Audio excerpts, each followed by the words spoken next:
Salam sejahtera. Hari ini kumpulan kami yang mewakili Jabatan Pengajar Melayu akan membentangkan satu tajuk penyelidikan yang bertajuk Teka-teki sebagai alat berfikir dalam PDP Bahasa Melayu. Sebelum saya membentangkan dapatan penyelidikan ini, izinkanlah saya untuk memperkenalkan ahli-ahli penyelidik untuk tajuk ini, iaitu saya sendiri selaku Ketua Penyelidik, Samsudin Mekwaka. Lepas tu Dr. Asna binti Awang, Puan Rosita binti Umar, Tuan Haji Mokhtar bin Rais, Encik Nur Azni bin Yahya dan Encik Zaini bin Abdul Ghani.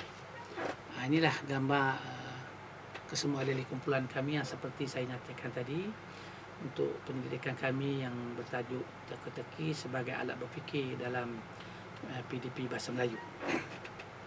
Jadi sebagaimana kita maklumkan, pendidikan hari ini kalau kita lihat sangat mementingkan menitik beratkan berfikir dalam kalangan pelajar. Bukan saja dalam mata pelajaran, tetapi kita lihat dalam mata pelajaran Bahasa Melayu juga di sekolah sangat mengutamakan berfikir. Jadi kalau kita lihat sebenarnya teka-teki ini antara alat puisi tradisional kalau mengikut Arun Mapiah yang telah semakin dipinggirkan. Jadi sebenarnya kalau kita lihat falsafah dan keunikan teka-teki ini, ianya memang boleh menjadi salah satu alat dalam PDP Bahasa Melayu. Sebagaimana menurut Arun Mapiah, teka-teki merupakan satu daripada puisi tradisional yang menjadi bentuk dan fungsi yang tertentu. Sebenarnya teka-teki ini boleh wujud dalam bentuk puisi macam pantun ataupun dalam bentuk umum. Teka-teki ini boleh dikemukakan dalam dua-dua kaedah itulah. Kalau kita lihat Arun Mapiah selaku seorang yang mengkaji dalam genre puisi tradisional, menggulungkan salah satu genre puisi tradisional itu ialah teka-teki itu sendiri. Menurut Abdul Halim pula, dia kata teka-teki ini bukan saja dia dapat satu permainan untuk mengasah fikiran, tapi sebagai sastra lisan, teka-teki sangat menarik. Sebab teka-teki itu kadang-kadang boleh berbentuk puisi dan juga boleh gunakan sebagai dalam bentuk bahasa kiasan hingga menyebabkan seseorang berfikir untuk mendapatkan jawapan yang ingin bagi teka-teki tersebut. Tapi hari ini kebanyakan teka-teki kita lihat mula digunakan dalam bentuk yang tidak ada falsafah seperti mana bentuknya dalam teka-teki tradisional. Jadi kalau kita lihat karya-karya sastra selain dianggap sebagai satu manifestasi pemikiran penulis, ia juga satu pembentangan kehidupan masyarakat yang berkait. Kalau kita lihat dalam masyarakat Melayu, ia sangat berkait dengan alam itu sendiri. Jadi bangkitnya sesuatu karya dalam masyarakat tradisional itu sebenarnya adalah dengan alam yang mengelilingi mereka. Sebab masyarakat Melayu ini membesar dengan alam. Jadi alam itu menjadi sumber ilmu untuk mereka melahirkan pelbagai pemikiran dalam bentuk-bentuk karya. Salah satunya ialah karyanya ialah teka-teki itu sendiri. Kalau kita lihat objektif kajian kita untuk kali ini ialah pertama, untuk mengenal pasti reaksi murid terhadap teka-teki yang diterapkan sebagai alat berfikir dalam pengajaran Bahasa Melayu. Kedua, untuk kita mengenal pasti penglibatan murid dalam setiap aktiviti pengajaran dan pembelajaran Bahasa Melayu berasaskan bahasa sastra yang mengaplikasikan teka-teki. Ketiga, untuk mengenal pasti implikasi atau kesan pengajaran dan pembelajaran guru Bahasa Melayu menggunakan teka-teki terhadap motivasi diri untuk mempelajari subjek Bahasa Melayu dalam kalangan murid-murid. Baik, kita lihat persoalan kajian pula bagi kajian ini. Pertama ialah sejauh manakah reaksi murid-murid terhadap subjek Bahasa Melayu yang menerapkan teka-teki sebagai alat berfikir. Yang kedua, sejauh manakah penglibatan murid-murid dalam setiap aktiviti pengajaran dan pengajaran Bahasa Melayu yang mengaplikasikan teka-teki sebagai alat berfikir. Yang ketiga, sejauh manakah implikasi pengajaran dan pembelajaran guru Bahasa Melayu yang menggunakan teka-teki sebagai alat berfikir untuk mempelajari Bahasa Melayu dalam kalangan murid-murid. Jadi kajian ini menggunakan pendekatan kualitatif, iaitu kita lihat metod kajian ini selain kita gunakan juga temu bual, pemerhatian dan analisis dokumen. Temu bual kita jalankan dengan guru dan murid kelas tahun 5 di sekolah di sekitar daerah kita. Temu bual dilakukan secara bersemuka selepas pelaksanaan aktiviti pengajaran pelajar yang menggunakan teka-teki. Temu bual ini dirakamkan dan ditranskripsikan. Temu bual berbentuk semi-struktur berdasarkan keberkesanan pengajaran dan pembelajaran teka-teki sebagai alat berfikir dalam Bahasa Melayu. Pemerhatian dijalankan dalam bidaya berdasarkan senarai semak, iaitu interaksi guru dengan murid dalam aspek pengajaran dan pembelajaran. Analisis dokumen dijalankan dengan melihat portfolio responden, program yang dijalankan serta buku-buku latihan yang digunakan oleh pelajar. Jadi pelaksanaan pengajaran teka-teki ini sebenarnya nanti kita akan lihat beberapa teka-teki yang kita gunakan sebagai contoh daripada teka-teki tradisional. Kita ambil beberapa dapatan-dapatan lisan teka-teki ini dan juga dalam buku-buku yang telah dibukukan.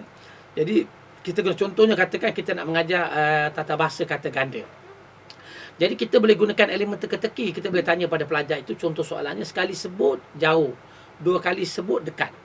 Inilah teka-teki. Jadi bila kita rangsangkan soalan-soalan seperti ini, dia akan merangsang pemikiran pelajar untuk mencuba jawapan itu. Kita tahu jawapannya ialah langit. Sekali sebut jauh, dua kali langit-langit. Jadi di sini sebenarnya kita nak mengajar kata ganda.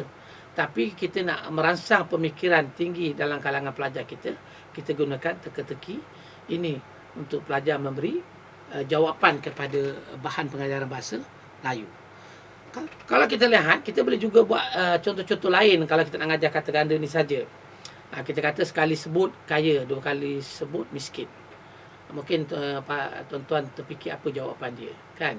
Kalau kita fikir, kita yang dewasa ni pun kadang-kadang mencabar minda kita untuk menjawab soalan seperti ini. Apalagi pelajar-pelajar di sekolah, di bilik darjah. Jadi kalau kita gunakan bahan seperti ini, kita sentiasa merangsang pemikiran pelajar kita. Tuan-tuan nak fikir apa jawapan dia? Jawapannya ialah duit. Sekali sebut duit kaya, kalau sebut duit, dia jadi miskin, iaitu pokok menumpang. Sekali sebut melompat, dua kali sebut diam. Boleh tuan-tuan fikir. Jawapannya apa tuan-tuan, kan? Jadi semua sebenarnya kita nak ajar teka-teki. Kalau dalam kata ganda mungkin digolongkan sebagai kata ganda tunggal atau kata ganda semu. Iaitu sekali sebut melompat, dua kali sebut diam. Apa dia tuan-tuan? Jawapannya ialah kita boleh kata kuda atau tupai. Sekali sebut tupai melompat, kuda pun melompat. Tapi kalau kita sebut kuda-kuda, dia diam. Dia kita pasak tupai-tupai pula, dia diam. Yang kita letak di rumah tu, kalau rumah-rumah lama yang kita sandalkan di pintu dengan kayu, yang duduk tu kita panggil dia teka, kita panggil dia tupai-tupai. Begitu juga tuan-tuan, kalau kita lihat kalau kita kata ada teka-teki, kita kata sekali sebut dua kali sebut banyak. Tuan-tuan, apa dia tuan-tuan, kan?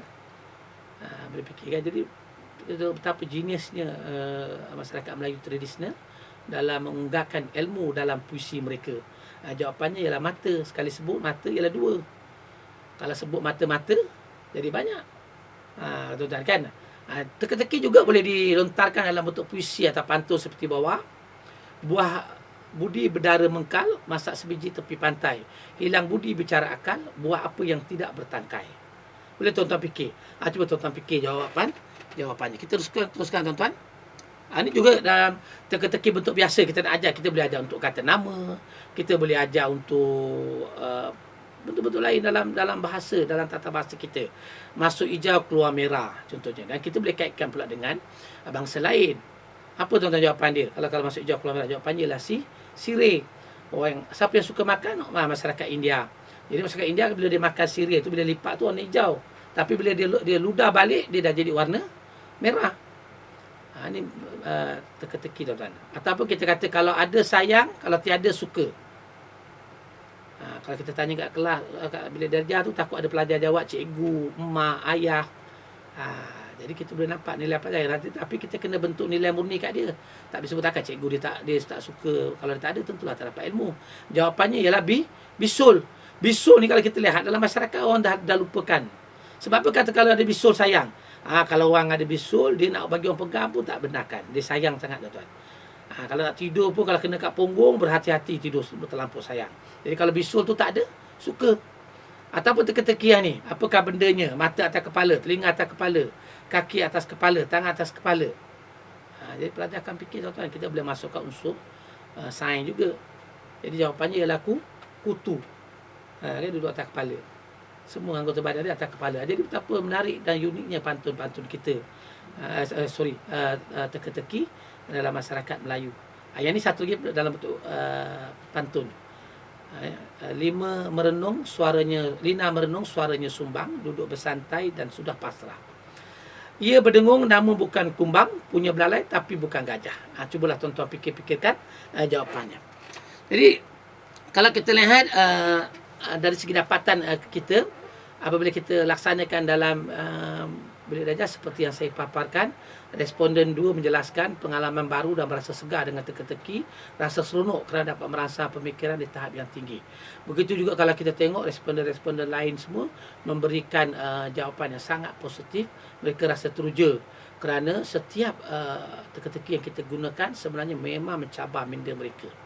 Mungkin ada pelajar-pelajar yang dapat, tapi kena ingat apabila kita gunakan dalam bilik darjah, kalau pelajar kita dapat jawab, kita bagilah dia peneguhan positif, bagilah hadiah dan sebagainya supaya mereka nampak mereka dihargai sebab dapat menjawab teka-teki yang kita kemukakan. Itu dari segi kita tengok tumbuh bual. Kemudian kalau kita lihat penglibatan murid mengikuti aktiviti yang pengajaran dirancang oleh guru, jadi pengkaji mendapati selepas pengajaran pembelajaran menggunakan teka-teki sebagai alat berfikir, murid menunjukkan pelakon positif dan mereka begitu aktif, memberi kerjasama yang baik. Malah kalau kita tengok cara umum pun pelajar berebut untuk menjawab. Walaupun mereka tahu mungkin jawapan mereka salah, tapi mereka rasa terangsang untuk mencuba kekuatan minda mereka untuk menyelesaikan soalan yang kita berikan semasa kita kemukakan soalan teka-teki tadi.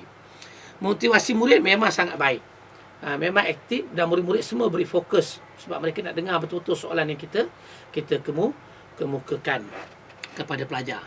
Kemudian satu lagi dapat hasil pemerhatian, di sini saya beri beberapa contoh responden murid. Yang pertama kita tengok murid seronok dan ceria mengikuti program dalam pengajaran penggunaan teka-teki oleh guru.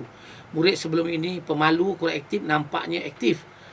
Apalagi guru menggunakan teka-teki sebagai alat merangsang fikiran.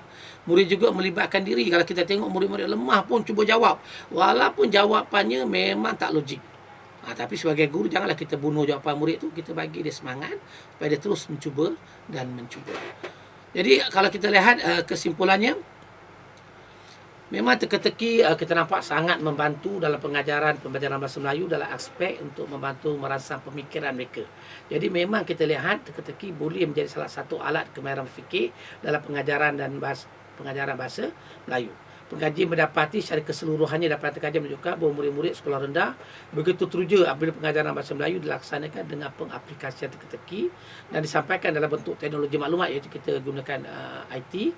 Murid-murid begitu berminat dan sangat aktif sepanjang 1 jam sesi pengajaran dilaksanakan. Murid-murid mendapat pengalaman baru dan sangat teruja dengan pengajaran berasaskan penggunaan teka-teki dan alat berfikir. Cuma dalam kajian ini kita gunakan bilangan teka-teki yang sangat terhad. Kalau kita ada kesempatan yang panjang, sebenarnya kita boleh uji banyak lagi teka-teki yang tersimpan dalam khazanah masyarakat Melayu yang semakin dilupakan oleh generasi muda. Semoga dengan kajian-kajian seperti ini kita dapat membugarkan kembali teka-teki dalam pengajaran bahasa Melayu. Sekian, terima kasih.